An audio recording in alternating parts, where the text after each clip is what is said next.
Son las 8. Radio del Principado de Asturias, RPA, Asturias Hoy, primera edición. ¿Qué tal? Buenos días. Son las 8 de este martes 7 de octubre hasta las 9 aquí en RPA, en la radio pública. Les acompañamos con toda la actualidad del día en una jornada en la que les hablamos del peaje de Huerna, de nuevo intercambio de declaraciones y en este caso de la suma, la exigencia de su supresión por parte de la Federación Asturiana de Concejos. Pide el fin al peaje porque constituye un agravio. Dicen que encarece la movilidad, penaliza la actividad económica y debilita la cohesión territorial de Asturias, lo dice su presidenta, Cecilia Pérez. La FACS insta al Ministerio de Transportes y Movilidad Sostenible a iniciar sin demora los trámites necesarios para la eliminación del peaje y, mientras esta medida no sea efectiva, reclama la bonificación íntegra desde el primer viaje. Por su parte, el consejero de Movilidad acusa al Partido Popular de actuar, dice, con hipocresía política. Alejandro Calvo critica que el PP lleve al Congreso de los Diputados una iniciativa para reclamar la supresión del peaje cuando fue el gobierno de José María Aznar el que decidió la prórroga del mismo. Solo es una cortina de humo, como decía. El PP lo tiene fácil, que diga públicamente lo que el otro día además se dijo en el ámbito de la reunión de la Alianza sin ningún problema, que la prórroga era ilegal y por lo tanto a partir de ahí sería fácil entenderse. Además, en cuanto a movilidad, pero en clave de sucesos, 4 personas resultaron heridas este lunes, una de carácter grave y otras 3 leves tras salirse de la vía y caer por un desnivel de unos 30 metros su vehículo en el que viajaban por la S371 a la altura de Gallegos, en el concejo de Las Regueras. Así comienza este Asturias Hoy, primera edición. Reciban un saludo en redacción y locución de Elia Rivero, al control de sonido Diego Fernández y quien les habla al micrófono de Cristina Natal. Asturias Hoy. Vamos con otras noticias en titulares. El Principado tardó 20 meses en abrir expediente tras el accidente de la mina de Zarreu en agosto de 2022. Un expediente con infracciones en materia de seguridad minera y sobre las condiciones laborales de la plantilla. Tras ese accidente en el que falleció un trabajador, se constató que la empresa Conbel Combustibles Asturiana y Leonesa estaba extrayendo carbón de forma ilegal. La última en comparecer en la Comisión de Investigación del accidente de Zarreu de marzo de este 2025 ha sido Enma Pérez, instructora de esos expedientes. Dice que su tramitación fue totalmente normal. Decía esto a preguntas del diputado de Vox, Gonzalo Centeno. ¿Me extrañó que fuera encabezado por 2 empresas cuando hay un solo sujeto infractor? No, porque nos indicaban que en noviembre del 23 había procedido a la transmisión de los derechos mineros a la nueva empresa. Entonces yo en principio lo vi normal, que estuviera encabezado por las 2 empresas. El Principado asegura que el derecho al aborto está absolutamente garantizado. El Gobierno autonómico asegura que ya está trabajando en el registro de médicos objetores al aborto. El presidente del Gobierno del Central, Pedro Sánchez, envió este lunes un requerimiento formal a Asturias y a otras 3 comunidades, Aragón, Madrid y Baleares, para que lo pongan en marcha. En esa misiva, Sánchez da incluso un ultimátum. Si transcurridos 3 meses no se habilita el registro, el Estado activará los mecanismos legales oportunos para exigir su cumplimiento. Desde el Ejecutivo asturiano, su portavoz Guillermo Peláez garantiza que el Principado aprobará la creación del registro vía decreto y a la mayor brevedad. Y ahora trabajamos en aprobar a través de un decreto la creación de ese registro. Pero digo que será a la mayor brevedad.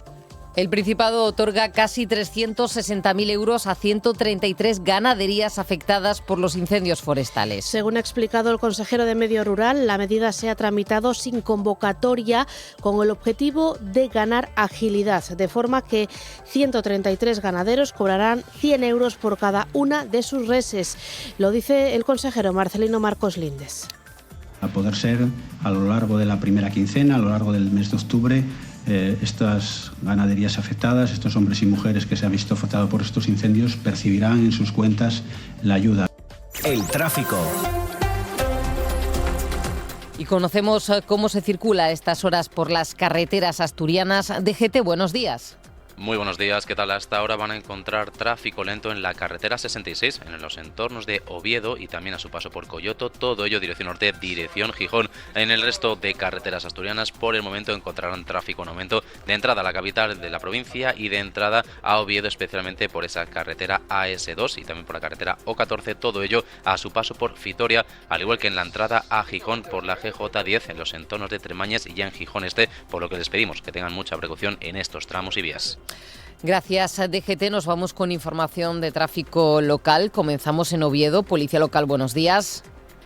Buenos días. ¿Cómo se circula?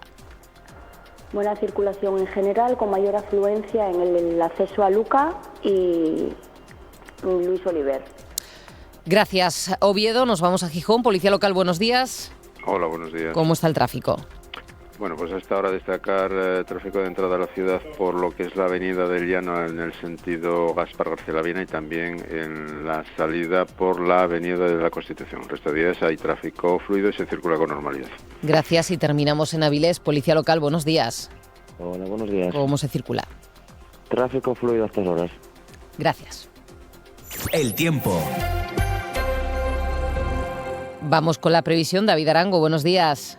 Hola Cristina, muy buenos días. Tenemos por delante el mejor día de la semana, la jornada con temperaturas más altas y con más sol. Hoy las máximas en algunas zonas bajas del interior se van a aproximar a los 30 grados, pero mañana llegan cambios, no por la mañana. Por la mañana tendremos muchas nubes, algún tímido claro, pero por la tarde mañana será cuando llegue la precipitación, la lluvia. Además, enfriará muy rápidamente. Seguirá lloviendo la noche del miércoles al jueves, continuará lloviznando el jueves. De hecho, el jueves será el día más inestable, más desagradable de toda la semana porque las temperaturas bajarán un poco más. La recta final de la semana, viernes, sábado y domingo, viene con sol, todavía el viernes hará fresco, el fin de semana temperaturas más agradables. Asturias al día. Y a partir de las 9 de la mañana, Asturias al día con Roberto Pato. ¿Qué tal, Roberto? Hola, buenos Cristina, días. ¿qué tal? ¿Cómo estás? Buenos días. Vamos a meternos en la primera parte del programa, de 9 a 10, en la nueva convocatoria de ayudas del programa LEADER, que ya se ha publicado hace un par de semanas, más o menos, desde mitad de septiembre.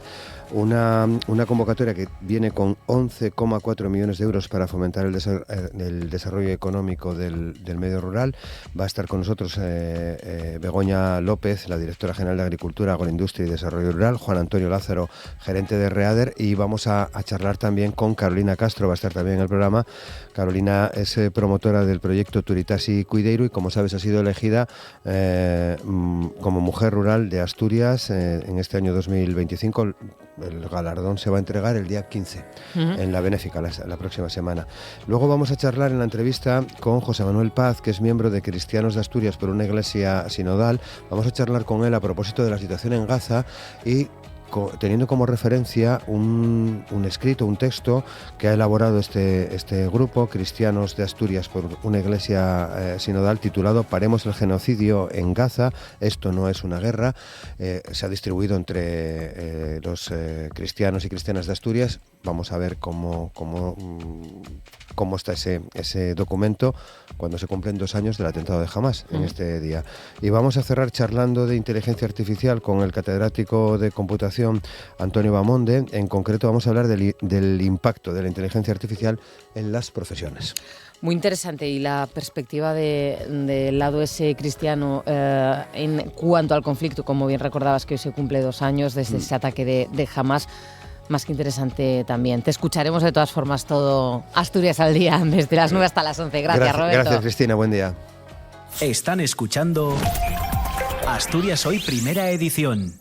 8 y 9 minutos de la mañana, los 78 concejos asturianos se suman a la lucha contra el peaje del Huerna, por el fin del peaje del Huerna. Los alcaldes, alcaldesas aglutinados en la Federación Asturiana de Concejos exigen al Ministerio de Transportes su supresión porque, dicen, supone un agravio, encarece la movilidad y penaliza la actividad económica. El Frente contra el Peaje del Huerna sigue sumando apoyos. El último, el de los 78 concejos asturianos agrupados en la FAC. De forma unánime piden al Ministerio de Transportes que inicie de forma inmediata el proceso para suprimir el peaje y que, mientras se consigue, se bonifique cada viaje. Lo dice la presidenta de la Federación, Cecilia Pérez. Para la entidad municipalista, la prórroga acordada en 2000 hasta 2050 constituye un agravio que encarece la movilidad, penaliza la actividad económica y debilita la cohesión territorial de Asturias. En consecuencia, la FACS insta al Ministerio de Transportes y Movilidad Sostenible a iniciar sin demora los trámites necesarios para la eliminación del peaje y, mientras esta medida no sea efectiva, reclama la bonificación íntegra desde el primer viaje. Bueno, pues se suma la FAC a ese frente en Asturias por la eliminación del peaje del Güerna. Entre tanto, esa unidad que ahora muestran los regidores, dicen desde la Consejería de Movilidad, peligra al llevar el PP en solitario al Congreso una iniciativa para la supresión del mismo. Son palabras de Alejandro Calvo, quien acusa también al PP de actuar con hipocresía política. Y no hay rédito político, y si lo hay, creo que quien únicamente tiene la legitimidad para hacerlo, y lo veo en las iniciativas que se están presentando en Madrid, es que en su día presentó la denuncia, ¿no? En este caso es Daniel Ripa. Lo otro, bueno, es un acto de hipocresía política y, por lo tanto, si hay que hacer unidad, creo que todos tenemos que actuar en consecuencia. Además, dice Calvo que se sigue trabajando para tener una batería de actuaciones de cara al próximo 17 de octubre, cuando está previsto, así lo han anunciado desde la Alianza para las Infraestructuras, cuando está prevista esa convocatoria de protesta en la Plaza de la Escandalera de Oviedo. También sobre el Ministerio de Transportes. En este caso hablamos del proyecto de la nueva estación intermodal de Gijón. Dice el Ministerio que ha solicitado al de Transición Ecológica una prórroga de la declaración del impacto ambiental de este proyecto. La actual caduca en enero de 2026 y las obras aún no han comenzado. Con esta petición se pretende ampliar su vigencia 2 años más. Ahora mismo está en información pública. Transición Ecológica tiene 3 meses para contestar. Y sobre movilidad les hablamos a continuación también, pero en clave de sucesos, en clave, en este caso, de hechos vinculados con un accidente de tráfico. 4 personas resultaron ayer heridas de diversa consideración en un accidente ocurrido en la carretera S237 en Gallegos, en Las Regueras. Por causas que se desconocen, un vehículo se salió de la vía y se precipitó por un desnivel de unos 30 metros. Todos los heridos fueron evacuados a Luca. El de mayor consideración es un hombre que fue trasladado en una UBI móvil con pronóstico grave.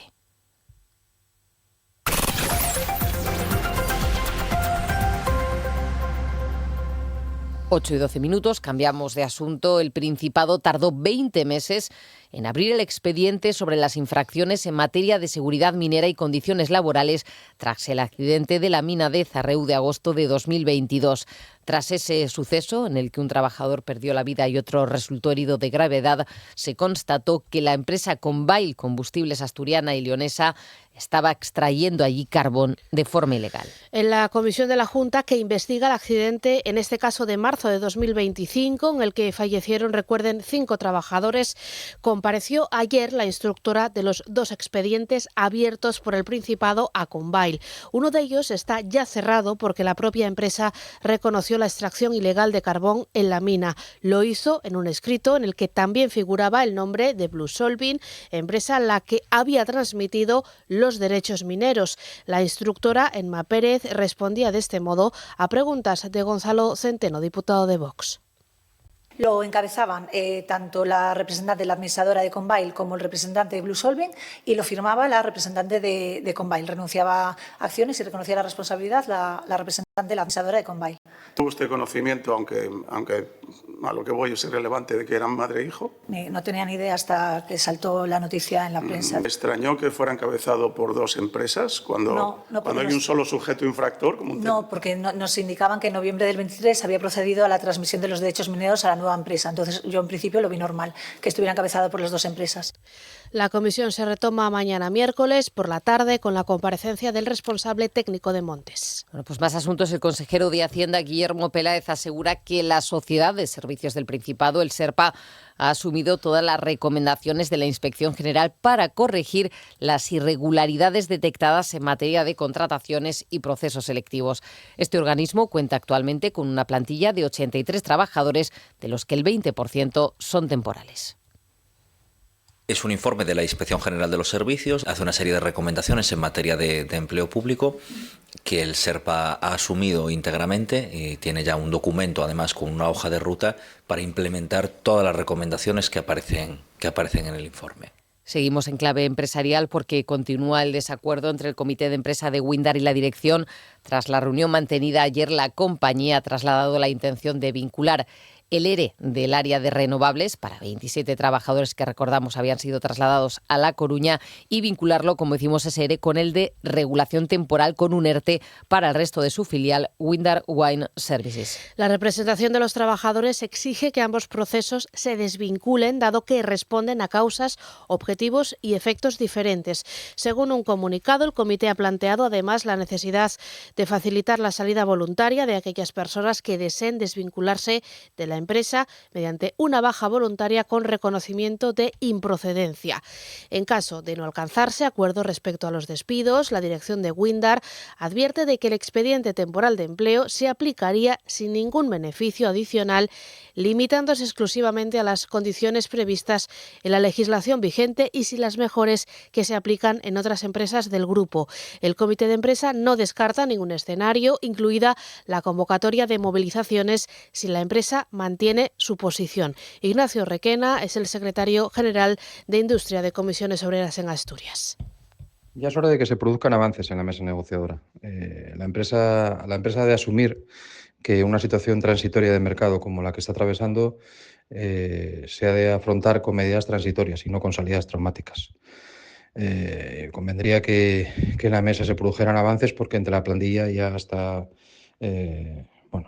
cundiendo la indignación. Bueno, pues del otro lado, o la otra cara de la moneda, mejor dicho, en el ámbito empresarial, les hablamos ahora de DXC Technology, la empresa de soluciones tecnológicas, la antigua CSC, asentada en Áviles, que anuncia creará 325 nuevos empleos. 25 de las nuevas contrataciones tendrán carácter inmediato, las otras 300 serán a largo plazo. El anuncio lo ha hecho su presidente, Alfonso García Muriel, durante la celebración del 20 aniversario de la empresa, que apuesta por seguir creciendo aquí en Asturias. Ya tenemos nuevas 25 posiciones para contratar a el corto plazo y a poco que se nos dé un poco bien, en el pipeline tenemos más de 300 posiciones en cartera, lo cual incrementaría un 30% la capacidad del centro. La empresa presta servicios a más de 80 organismos. Hoy es el mayor empleador tecnológico de Asturias. Sin concretar fechas, esas nuevas contrataciones se sumarían al millar de trabajadores que tiene DXC en Asturias a día de hoy. Su primer cliente fue DuPont. El presidente del Principado, Adrián Barbón, pone a esta empresa como ejemplo de implicación en el tejido empresarial asturiano. En este sentido, asegura que el Principado mantiene su compromiso con la ciencia, con la innovación, porque Asturias tiene mimbres, dice Barbón, para liderar el desarrollo tecnológico a nivel nacional. Los datos de aumento de I+D+I, el crecimiento de empleo tecnológico, la supervivencia de startups en Asturias es ejemplo de que las cosas van bien. Por ejemplo, os quiero anunciar además que el Plan de Ciencia y Tecnología del Principado destinará 200 millones de euros para que la ciencia y la innovación se conviertan aún más en clave de la competitividad empresarial. RPA, Asturias Hoy, primera edición. 8 y 18 minutos, el gobierno asturiano ha autorizado 359.000 euros a 133 ganaderías afectadas por los incendios forestales del mes de agosto. Según ha explicado el consejero de Medio Rural, la medida se ha tramitado sin convocatoria con el objetivo de ganar agilidad, de forma que 133 ganaderos cobrarán 100 euros por cada una de sus reses. Marcelino Marcos. Lo hemos hecho de una manera que los trámites burocráticos son mínimos, de manera que la agilidad con la que se va a realizar esos pagos, tal y como habíamos comprometido, habíamos dicho que a poder ser a lo largo de la primera quincena, a lo largo del mes de octubre, estas ganaderías afectadas, estos hombres y mujeres que se han visto afectados por estos incendios, percibirán en sus cuentas la ayuda.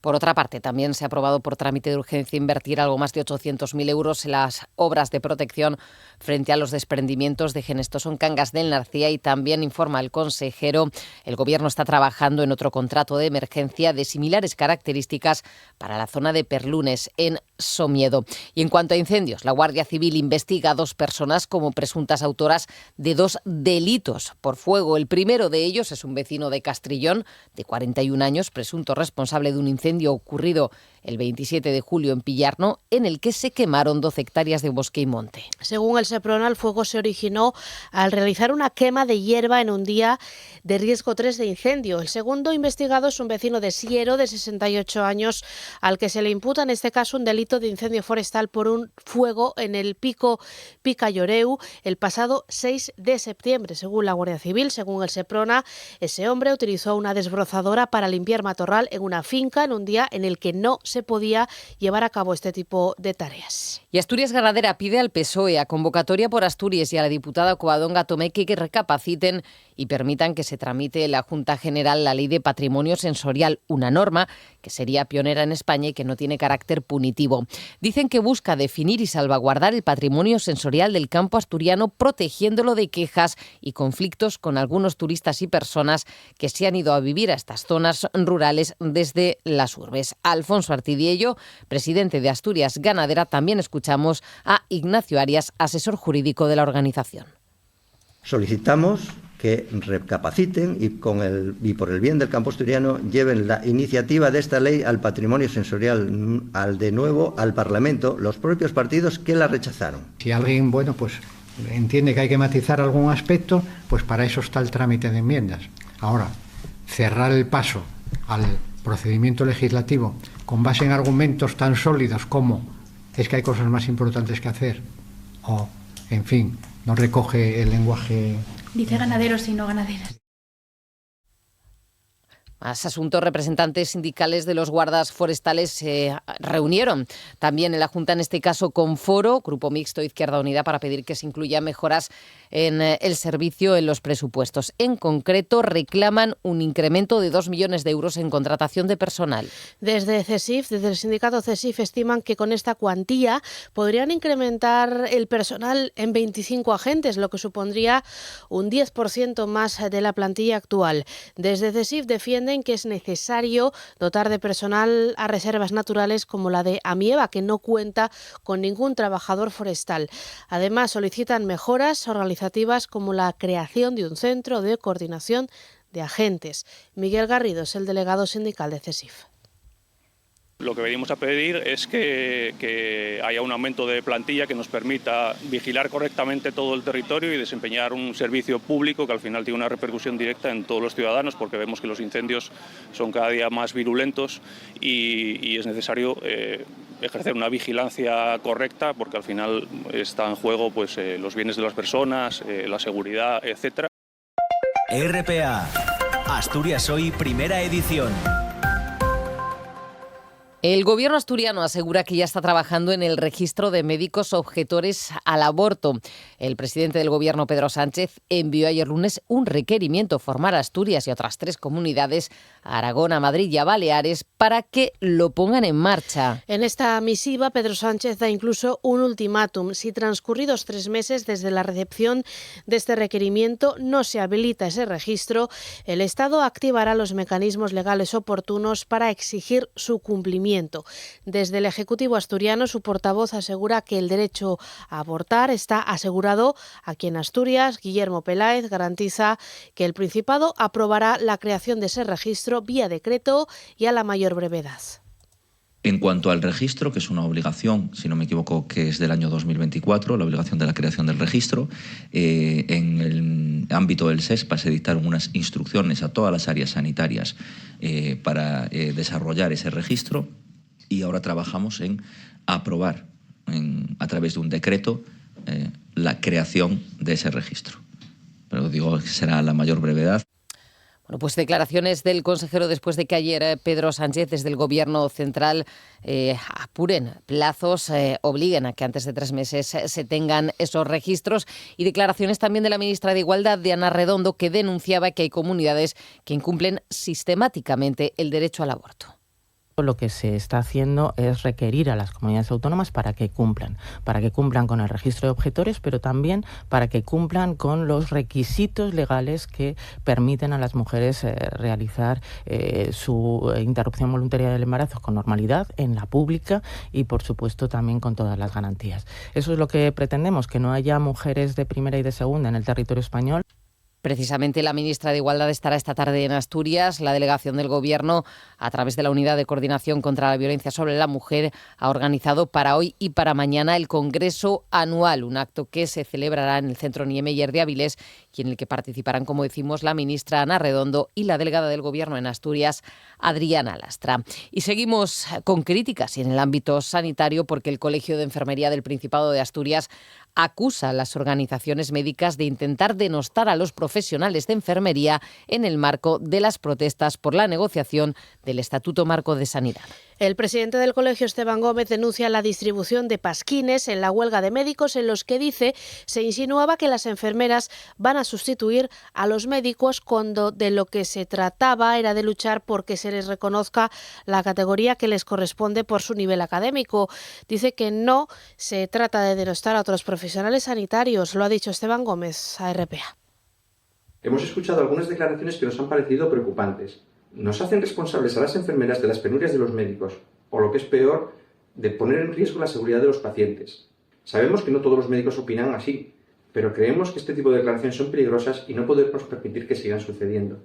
Es legítimo y muy necesario defender los intereses de cada colectivo, pero no puede ser a costa de denostar una profesión o quitarle legitimidad delante de la sociedad.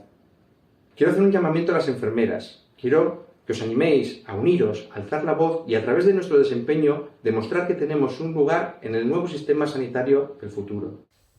Y AMPE ha votado en contra del anteproyecto de ley de salud escolar. El sindicato dice que la propuesta es ambigua y que no delimita bien qué atribuciones tendría que asumir el personal docente en la administración de medicamentos. Aseguran que no recoge de modo rotundo las reivindicaciones que han trasladado en cuanto a la restricción del papel docente al deber general de socorro. Ni blinda tampoco, dice AMPE, al profesorado que tiene frente a las exigencias de intervenciones sanitarias. Mariela Fernández es responsable de plantillas del sindicato docente. Mientras que la propuesta que nos ha presentado la Administración deja la puerta abierta a que se atribuyan labores al profesorado que exceden su competencia profesional. Los y las docentes no somos personal sanitario y la salud escolar parte por la dotación precisamente de personal sanitario cualificado en los centros educativos. Desde AMPE nos parece que no podemos de ninguna manera aceptar una propuesta que presente ambigüedad respecto a la figura del personal docente en todas las actuaciones que tenga que ver con la salud del alumnado. Están escuchando Asturias Hoy, primera edición. 8:27. El próximo sábado el cementerio de Langreo acogerá la inhumación de los restos del histórico socialista José Barreiro y de su familia, procedentes del Pirineo francés. Sus restos fueron exhumados este lunes y regresarán a Asturias en el 50 aniversario de su fallecimiento en Toulouse, donde vivió un largo exilio. De este modo, se trata de saldar una deuda histórica, según el presidente de la Fundación José Barreiro, Jesús Sanjurjo. Este día consagra algo que seguro que estaba en su deseo, que era volver a su tierra, y que está desde luego en nuestro compromiso por rendir reconocimiento y conseguir realmente que la memoria de estas personas siga viva. Bueno, pues sobre exhumaciones, la cifra de cuerpos identificados en fosas comunes no llega ni al 1%. Son datos que ha hecho público el Gobierno y que muestran la dificultad de este tipo de trabajos. Los identificados son el 0,7% de los exhumados. Desde 2009 se han recuperado los cuerpos de casi 9.000 personas, pero el número de identificados es únicamente de 70. Las principales dificultades para dar nombre a los asesinados son la mala conservación del ADN, que se deteriora con el paso del tiempo, especialmente por factores externos como la lluvia y la falta de familiares, o al menos de familiares directos. Y en ese caso hay que recurrir a nietos de hermanos u a otros familiares más lejanos. En el caso de los cuerpos a los que se ha podido poner nombre y apellido, se entregan a las familias y son ellos quienes deciden qué hacer con los restos. Sin si no han logrado ser identificados, la ley establece que deben inhumarse en un cementerio y la posibilidad de instalar una placa con los datos que se conozcan. Al final, dicen los expertos, es darles la inhumación digna que merecen. Bueno, pues del exterior les contamos que otros 27 españoles que iban a foro de la Global Summit Flotilla ya han aterrizado en España desde Atenas, se suman a los 21 que regresaron este domingo a Madrid y Barcelona. A su llegada siguen denunciando, lamentando el trato vejatorio, las torturas durante su arresto por parte de las autoridades de Israel. De hecho, el abogado y eurodiputado Jaume Asens ha anunciado que están estudiando tomar acciones legales. Esto en un día en el que se cumplen 2 años del atentado del 7 de octubre, hecho que dio comienzo a una nueva invasión de Israel en Gaza. Ese día Hamás, recordamos, asesinó a 1.200 personas en territorio israelí y otras 250 fueron tomadas como rehenes. La respuesta de Israel acabó en los ataques genocidas que viene llevando a cabo el gobierno de Netanyahu en los 2 últimos años. Se contabilizan ya más de 67.000 muertos en la franja, donde el ejército israelí comete crímenes de guerra y contra la humanidad. En este escenario, ayer por la tarde comenzaban las negociaciones entre Israel y Hamás para alcanzar un acuerdo sobre el plan de paz propuesto por Trump la semana pasada. Y hoy el Congreso de los Diputados vota el decreto que plantea el embargo de armas a Israel. La aprobación dependerá de los votos de los 4 diputados de Podemos, que todavía no han revelado el sentido de lo que van a hacer, aunque son muy críticos con el texto. Los morados amenazan con tumbar el decreto si no se eliminan las excepciones que permiten autorizar operaciones en casos concretos. El decreto para el embargo de armas a Israel, propuesto por el Gobierno de España, se centra en 3 puntos clave: no comprar ni vender armas al país, prohibir el paso de mercancía militar por España, ya sea a través de barcos o aviones, e impedir que España compre productos que el Ejecutivo de Netanyahu fabrique o cultive en territorio palestino ocupado.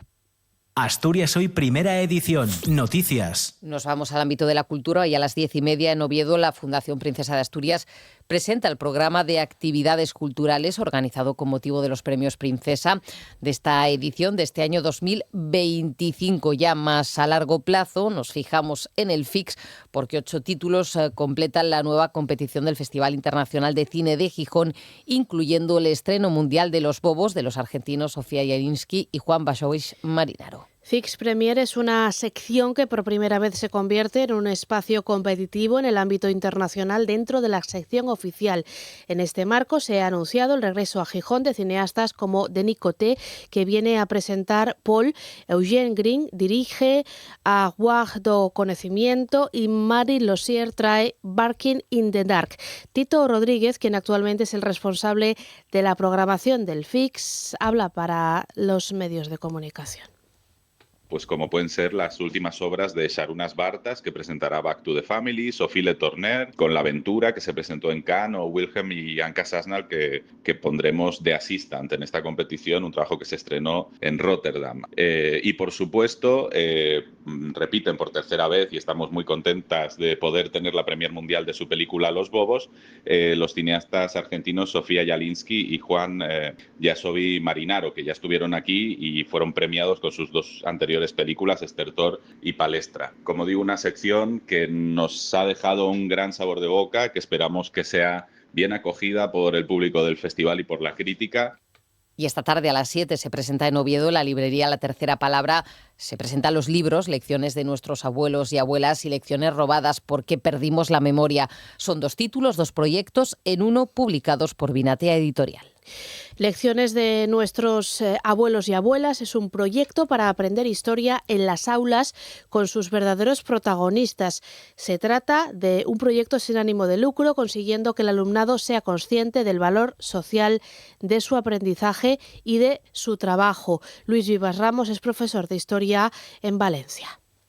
Y trabajamos la historia de secundaria trayendo a abuelos, abuelas, bisabuelos y bisabuelas a las aulas. El alumnado hace de periodista y recogemos toda la memoria posible para confeccionar artículos donde tocamos todos los temas desde la República hasta casi la actualidad. En el año 21, después de la pandemia, surgió la posibilidad de publicar un libro con todo este proyecto a través de la Fundación Editorial Vinatea, de forma que todos los beneficios son para proyectos sociales que ayudan a personas sin hogar y a los más necesitados.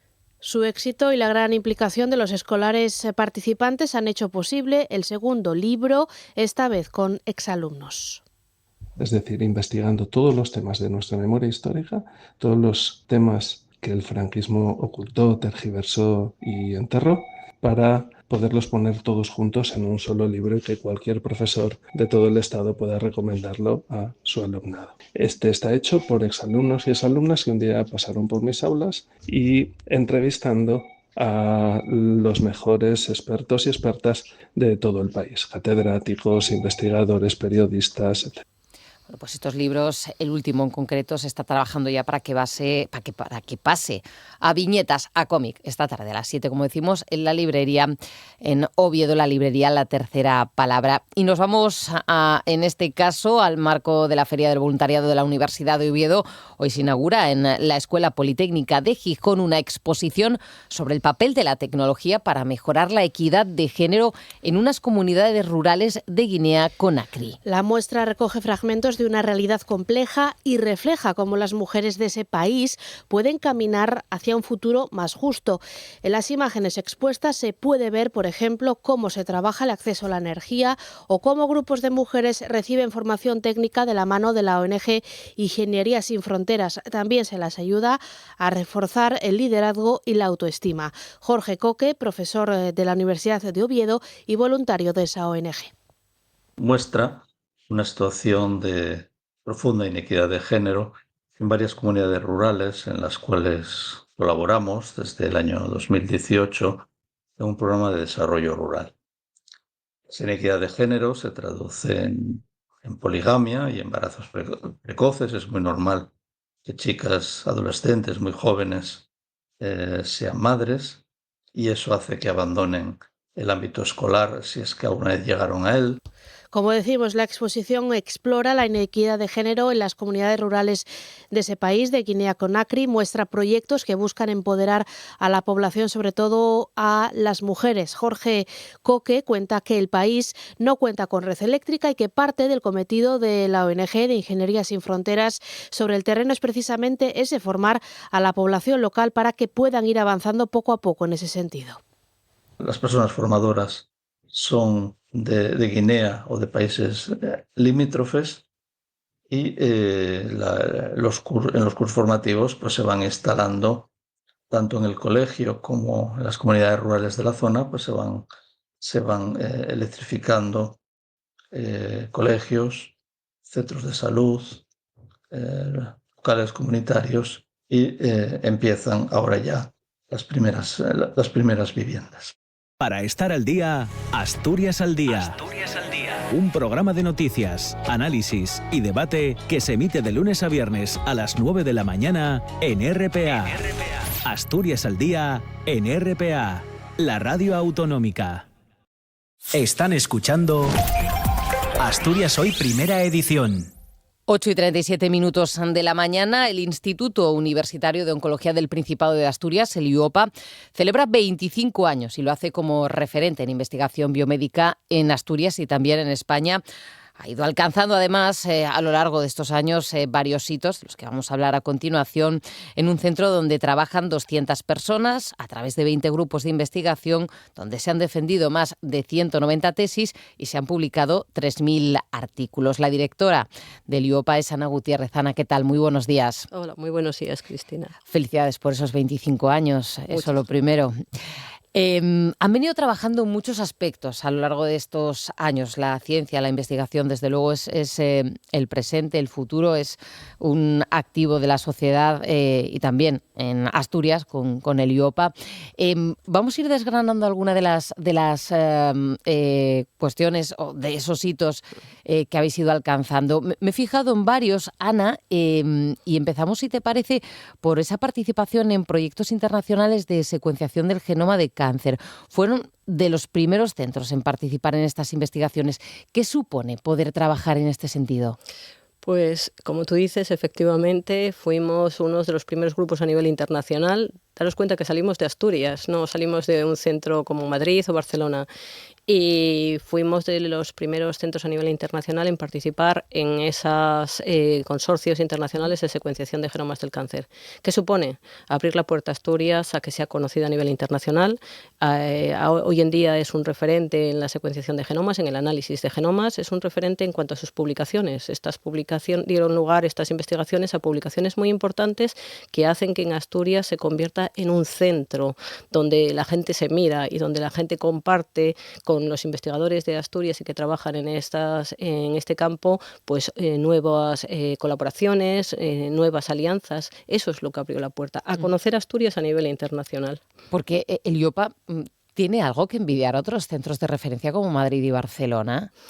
A ver, yo creo que todos tenemos que envidiarnos algo a otros centros. Quiero decir, ningún centro es perfecto y entonces pues nosotros podríamos mirarnos en otros centros en cosas pues como instalaciones, pero bueno, a nivel científico yo creo que no. Tenemos gran talento, tuvimos yo creo que lo que fue más importante, figuras visionarias que fueron capaces hace 20 años de decir por dónde vamos a apostar, qué es lo que es el futuro, y eso es lo que hicieron, y eso abrió las puertas a tener hoy en día, o ser hoy en día el IOPA un centro de referencia. Hablamos de Carlos López Otín, de Carlos Suárez Nieto, Agustín Hidalgo y Antonio Cueto, los fundadores, ¿no? Efectivamente. Allá por el año 2000. Allá por el año 2000. Esas 4 figuras fueron las visionarias, las que fueron capaces de ver por dónde iba a ir la ciencia, porque en aquel entonces, bueno, pues la ciencia se movía en unos campos, pero nadie apostaba por secuenciar un genoma que costaba casi $1 millón hacerlo.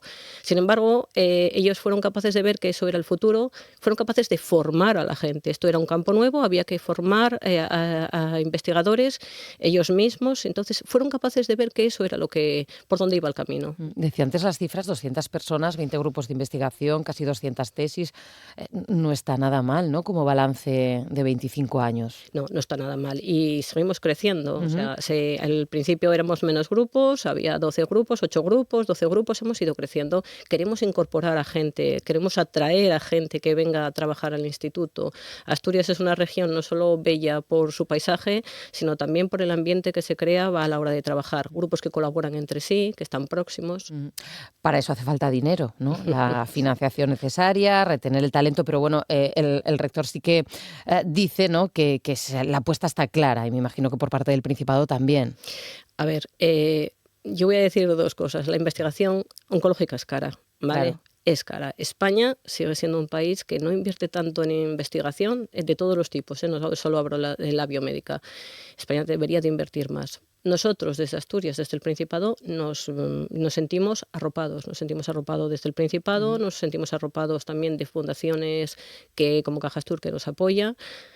¿Pero necesitamos más? Sí, porque como dije, la investigación es cara y necesitamos, si queremos seguir estando a la vanguardia de la investigación que se hace a nivel internacional, invertir y poder tener las infraestructuras necesarias y poder contratar a personal investigador. Herramientas, me imagino, máquinas, etcétera, la infraestructura, ¿no? Lo que nosotros denominamos infraestructura coge un poco todas esas cosas. Lo que pasa que, claro, la ciencia es cara, Ana, pero el impacto social y la mejora en la vida de las personas no es tangible, ¿no? Yo creo que no, eso hay que decírselo a los políticos, que entiendan que estamos hablando de algo que se necesita, que la sociedad demanda. Todos tenemos problemas de salud de distinta índole. Hablamos de cáncer, pero hay otras enfermedades que requieren de la misma inversión. Y yo creo que es una apuesta de futuro. Además, somos una sociedad que cada vez vamos a vivir más, que vamos a tener más enfermedades y necesitamos invertir en ello.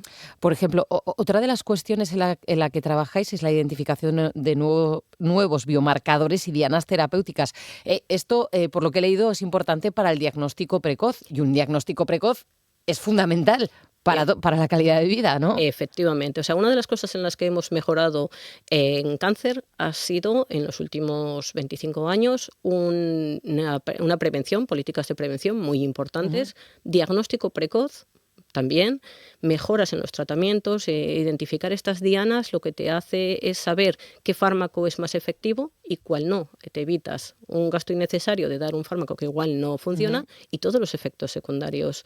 Entonces, lo que tú dices, todo esto al final repercute en menos gasto a nivel económico, pero también, sobre todo, en una mejor calidad de los pacientes o una mejor estratificación de esos pacientes.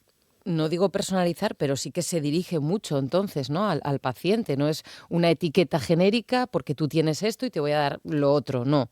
Efectivamente. La diana terapéutica es más eficaz. Efectivamente. Vale. O sea, lo que antes hacíamos, antes no se conocían tantos biomarcadores y eran un poco más genéricos. Ahora ya podemos poner nombres a determinados tipos de tumores. Podemos decir, tú tienes esto y si te tratas con esto, pues respondes mucho mejor. Entonces, por eso es la diana terapéutica mucho más dirigida. Otra de las cuestiones también que me parecía interesante es que lleváis a cabo estudios epidemiológicos aquí en Asturias, que por las características de la región tendremos una incidencia elevada en determinados tipos de cáncer, ¿no? Trabajáis también la identificación de factores genéticos, entiendo. Efectivamente, como tú dijiste, Asturias es una de las regiones con una mayor incidencia de cáncer y tenemos grupos de investigación epidemiológicos. La doctora Donina Tardón ha sido un referente en identificar tanto factores genéticos como ambientales que predisponen pues, al cáncer de pulmón y ella también ha participado en numerosos consorcios internacionales encaminados pues eso, a esa identificación. ¿Cuáles son? Aquí en Asturias estamos determinados un poco por la industria, por este tipo de entorno, ¿no? También, ¿no? Me imagino. Sí, a ver, en Asturias yo creo que, si no me equivoco, los cánceres, hay algunos que son evitables, el de pulmón. Ajá. Vale. Bueno, claro, polución, claro, obviamente, ¿no? El hábito de fumar. El hábito de fumar también. Es muy importante. Cáncer de mama también tenemos. Y uno de los que más está aumentando últimamente, pero esto es a nivel general, los estudios te lo dicen, es el cáncer de colon. Está aumentando, que quizás se piensa que pueda tener relación con nuestros hábitos de alimentación y nuestros hábitos de vida. Todo esto vinculado, como decimos, con esos estudios epidemiológicos que también llevan un presupuesto y un dinero y una asignación, porque me imagino que tampoco es sencillo el trabajo de campo y es muy necesario también en este ámbito, ¿verdad? Totalmente, o sea, no pensemos que un estudio epidemiológico no requiere de una coordinación, de hacer, digamos, entrevistas, de programar, de ir a mirar todo. En la ciencia no hay nada barato. No, bueno. Pero como decíamos, vamos a insistir y volver a decirlo, la repercusión, el lado y los beneficios, el lado positivo y los beneficios son muy importantes para la sociedad. Te sigo tuteando, si me permites, te quería preguntar por otro de los hitos, que es la creación del laboratorio de oncología molecular o integrado en el UCA. ¿Qué importancia tiene este laboratorio, Ana? Pues fue fundamental. Hace 20 años, desde el IOPA se apostó precisamente por esa idea de que cada tumor era específico y que cada tumor podía tener cambios, mutaciones, lo que nosotros genes alterados, que eran diferentes entre unos tipos de tumores. Y se apostó precisamente por poner en marcha ese laboratorio que dirige hoy y desde entonces, y hoy todavía continúa, la doctora Milagros Balbín, y está integrado dentro del sistema de LUCA, y ha sido fundamental pues, para determinar que cada tumor puede tener unas características distintas y que puede ser tratado de manera distinta. Y hoy en día en el LUCA se hace de manera rutinaria, distintos tipos de tumores se analizan para ver qué genes se encuentran alterados y poder dar una medicina más personalizada. O sea, un diagnóstico más certero también, ¿no? ¿Es habitual tener laboratorios en los hospitales? ¿Esto aventaja, LUCA, respecto a otros hospitales de nuestro país? A ver, hace unos cuantos años era una apuesta que no todos los hospitales tenían, pero yo creo que el sistema de salud se ha ido actualizando a lo que demanda la investigación y lo que demanda la sanidad. Y hoy en día se ha convertido en algo, digamos, común en todos los hospitales. Lo que fue el IOPA pionero fue en ponerlo en marcha o que se benefició el UCA hace más de 20 años, cuando todavía ni teníamos todas las técnicas ni la idea había calado tanto dentro de los hospitales. ¿En qué más proyectos se trabajan hoy o si tienen fijados o se tienen fijados desde el IOPA algunas líneas de investigación donde están poniendo, no sé si decir más interés o consideran también más necesario inmediatamente poner en marcha? Bueno, pues la ciencia se mueve muy rápido y hoy la ciencia se mueve en el análisis masivo de datos. Hoy tenemos muchísimos datos que analizar. La inteligencia artificial ha venido para quedarse y para ayudar no solo en el campo de la biomedicina, esa es mi opinión, sino en todos los campos. Y todo eso vuelve a requerir otra vez de formación y de infraestructuras necesarias para ello. Contener todos los datos masivos necesitamos de grandes infraestructuras que nos permitan almacenarlos. Entonces, por ahí nos movemos. Es una de nuestras incorporar líneas. La inteligencia artificial. Incorporar el análisis masivo de datos y parte de la inteligencia artificial como otra herramienta más. No es la única, pero es que es una realidad.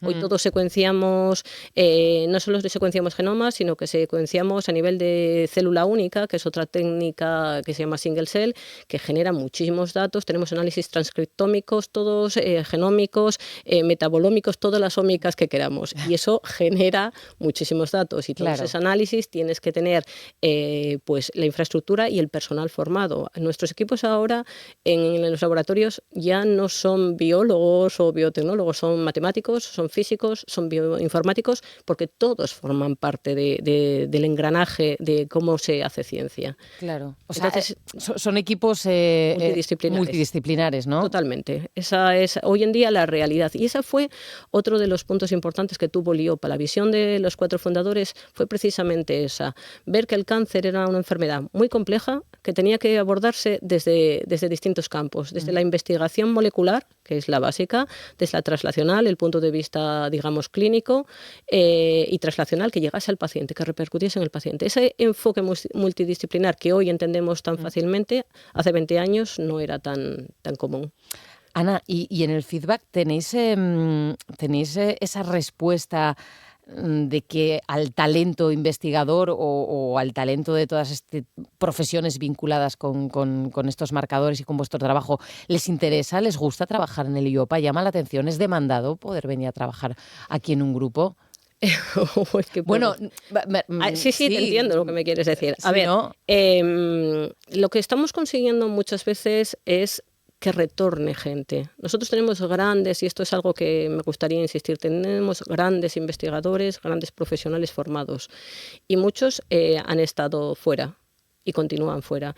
Y yo creo que algunos retornan viendo pues el nicho que tenemos aquí de un instituto que se dedica a investigar, que además actúa como un grupo común, donde compartimos pues las infraestructuras, donde el dinero se dedica a la investigación. Entonces, yo creo que atraemos a talento que se nos había ido y que de alguna manera ve que aquí se están haciendo cosas. Y se están haciendo bien. Se están haciendo bien, se están haciendo como creo que tiene que ser la ciencia. Invertir en ciencia, que es lo único que hay que es lo prioritario. El gancho para que hoy estés aquí con nosotros, con nosotras, son esos 25 años que cumplís y tenéis también un programa de actos, ¿verdad? Tenéis una serie de actividades organizadas. Cuéntanos. Efectivamente. Nosotros lo vamos a celebrar el día 11 de diciembre en el Auditorio Príncipe Felipe, porque es que coincide justo cuando se publicó en el BOE la creación del instituto, y lo que haremos allí, pues en primer lugar, es rendir un homenaje a los 4 fundadores, a Carlos López Otín, a Carlos Suárez, a Agustín Hidalgo y Antonio Cueto, como reconocimiento por su trabajo, por su visión y por todo lo que supuso el que creasen este instituto en Asturias. También daremos paso, bueno, pues a algo muy importante para nosotros, que son las asociaciones o las entidades sociales. Con nosotros colaboran muchísimas asociaciones que recaudan con una carrera unos fondos y que nos entregan altruistamente. Y eso para nosotros es un enorme reconocimiento y un agradecimiento, porque gente que dedique parte de su tiempo a recaudar fondos para entregarlos a nosotros supone que reconocen el trabajo que estamos haciendo. Entonces también ese día será un homenaje a todas esas entidades que colaboran con nosotros. También haremos una exposición fotográfica que recoja pues esos 25 años, los 25 hitos más principales. Hemos puesto uno por cada año, intentamos, y bueno, pues hacer un poco de historia, ¿no? Que la gente. Nos gustaría que esta exposición fuese a distintos concejos de Asturias, para que todo el mundo se sintiese parte de ella.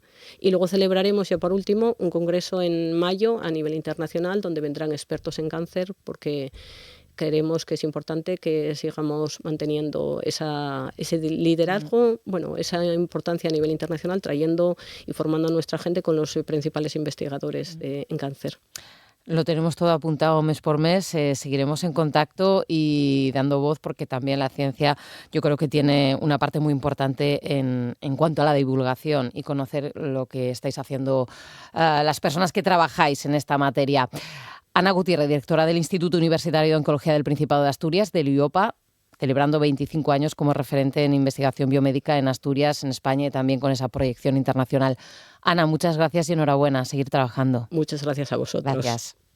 En Asturias Hoy, primera edición, Deportes. Cambiamos totalmente de asunto. Bea Otero, Deportes, buenos días.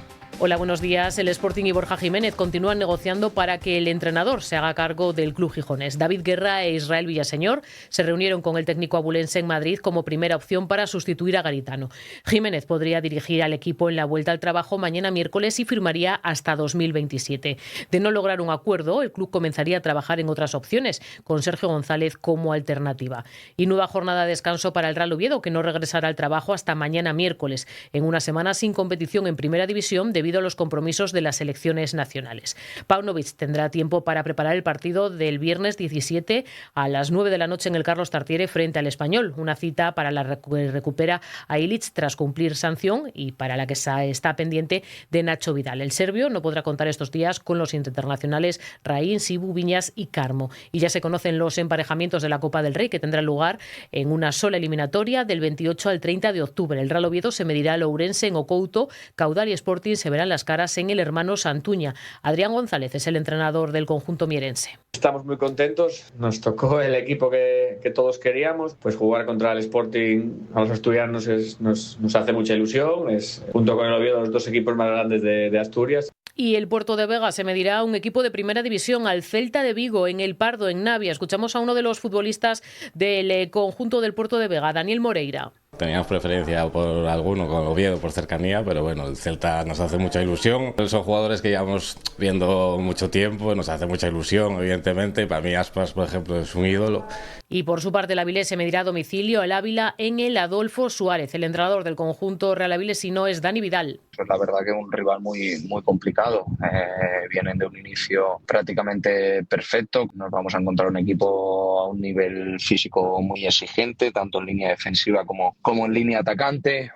Sabemos que vamos a ir a su campo, que va a ser un rival exigente. Y el Unión Popular de Langreo jugará ante el Racing de Ferrol en un encuentro que se disputará en Ganzábal. El entrenador del equipo langreano es Pablo Acebal. La Copa es un premio para el club y entiendo que el rival era un poco secundario. Tampoco miento ni mentimos, porque al final, pues desde el club también se busca o se deseaba un rival más cercano, incluso asturiano, por el hecho de que la afición se desplace, tanto local como visitante. Afrontaremos el partido con la idea de ganarlo, de pasar de ronda. Y en la Copa de la Reina, el Oviedo jugará ante el Sevilla, eliminatoria a partido único que tendrá lugar del 4 al 6 de noviembre. Además, la Vuelta a Asturias de 2026, hablamos de ciclismo, contará con 4 etapas. Así lo confirmará el calendario de la Unión Ciclista Internacional. La ronda regional se disputará entre el 23 y el 26 de abril. Asturias Hoy, en clave económica. Vamos con la información de los mercados, lo hacemos con Renta 4, como siempre, su director en Gijón, José Antonio Antuña. ¿Qué tal? Muy buenos días. ¿Qué tal, Cristina? Buenos días. Decimos que la actualidad de los mercados muchas veces viene marcada por la actualidad internacional. En este caso, Francia también ha tenido peso en las últimas horas, ¿no? Sí, de hecho ayer teníamos máximos en Japón, máximos en Estados Unidos, también impulsados por una noticia relacionada nuevamente con inteligencia artificial y principalmente las subidas en Estados Unidos venían de la mano de las tecnológicas, y aquí en Europa pues teníamos caídas y principalmente pues creemos que por la incertidumbre política que estamos viviendo en Francia, y yo creo que eso se sigue trasladando en el día de hoy. Los futuros vienen marcando caídas en torno al 0,30 tanto en el Eurostock como en el IBEX. Hay que recordar que a esta incertidumbre de Francia pues le tenemos que seguir sumando el cierre de la administración Trump, que van 6 días ya de cierre y parece que no hay acercamiento entre republicanos y demócratas, con lo cual también tenemos cierta duda de si hoy podemos seguir conociendo algunos datos que deberíamos de conocer hoy, datos macroeconómicos, y esa fuerza de perder esa referencia de esos datos macroeconómicos también yo creo que puede hacer perder fuerza a los mercados, que de hecho en Estados Unidos también los futuros hoy vienen marcando algo de caída, en torno al 0,20 en este caso. Es cierto que queda mucho para que abran los mercados americanos, pero yo creo que si sumamos todas esas incertidumbres, vamos a decir así, relacionadas con la política, tanto en Francia como en Estados Unidos, pues yo creo que eso justifica un poco que los inversores estén prudentes en el día de hoy y que estemos hablando pues de ligeras caídas para iniciar la sesión. Bueno, pues esto para comenzar, estaremos atentos a los mercados, iremos contando más cosas a lo largo del día. Hoy nos quedamos sin tiempo, lo siento. José Antonio Antuña, director de Renta 4 Gijón, gracias. Gracias, buenos días. Y acabamos con Alanis Morissette, porque tal día como hoy llegaba en 1995 al número 1. Con la canadiense alcanzamos las 9 de la mañana. Buen día. Feel drunk but I'm sober. I'm young and I'm underpaid. I'm tired but I'm working, yeah. I care but I'm restless. I'm here but I'm really gone. I'm wrong and I'm sorry.